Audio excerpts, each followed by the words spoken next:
Is the Republican Party about to burn down its own house in Texas? Just when it seemed like the GOP had a clear path toward the Senate, Donald Trump has just lobbed a political grenade into the race, throwing his late-stage support behind Attorney General Ken Paxton. Before we continue, if you want to stay on top of everything happening in U.S. politics, hit that subscribe button right now and leave a like. It really helps this channel grow and ensures you don't miss the latest updates on these high-stakes power plays. For weeks, this story felt like a closed book. Senator John Cornyn's camp and the establishment wing of the party were breathing a sigh of relief. As recently as Monday, Cornyn himself publicly declared that the ship had finally sailed regarding a potential Trump endorsement. He believed the window for an intervention had slammed shut. But that is the thing about Donald Trump, thrives on the unexpected. In a move that blindsided political insiders and infuriated the party establishment, Trump took to Truth Social this Tuesday to declare that Ken Paxton is the true MAGA warrior who deserves to head to the United States Senate.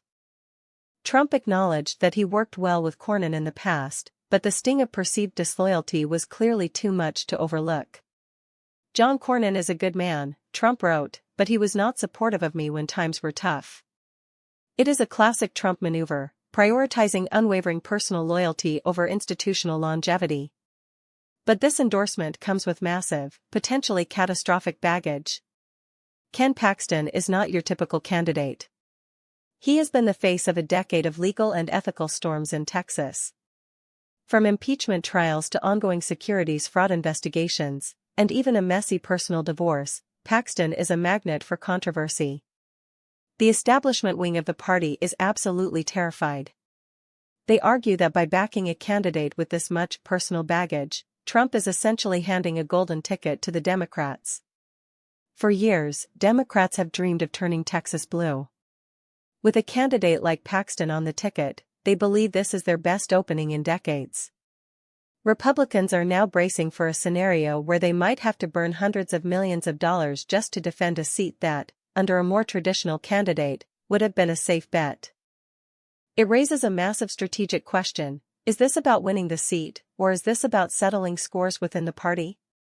The timing of this is especially brutal. We are just days away from the May primary runoff. Polls have shown a razor-thin margin, and this endorsement is designed to tip the scales in the final stretch. It's a complete victory for the MAGA wing of the party, influencers like Laura Loomer and Jack Posobiec, who had been mounting a massive, public pressure campaign to pull Trump away from the establishment. They argued that Paxton is the only one who will actually fight for the movement, while painting Cornyn as an occasional obstructionist who plays too nice with the status quo.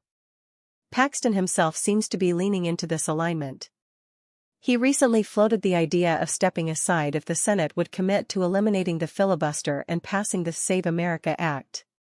Most analysts saw this as a calculated ply, a way to show Trump that he is a true believer in the agenda, while simultaneously putting Cornyn in a position where he has to defend the filibuster, a move that makes him look like an enemy of the base.